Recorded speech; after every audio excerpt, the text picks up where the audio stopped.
Hello বেশ, সবাই কেমন আছেন? আশা করি সবাই ভালো আছেন। দেখেন কেমনে ডিপিএন ছাড়া গেম খেলবেন। প্রথম সেটিংয়ে যাবেন,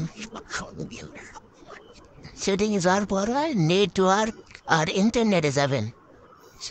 তারপর সিম কার্ড মোবাইল নেটওয়ার্কে যাবেন। তারপর সিম 1 বা 2 যাবেন। পরে একটু নিচের দিকে সুইচ পয়েন্ট দেখবেন, তারপর রুপিস।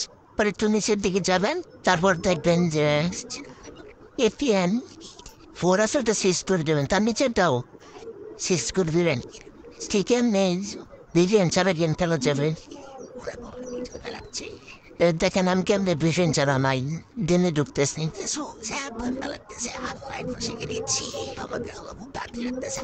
রান্না করলে আশা করি আপনাদের বিপিএল লাগবে না।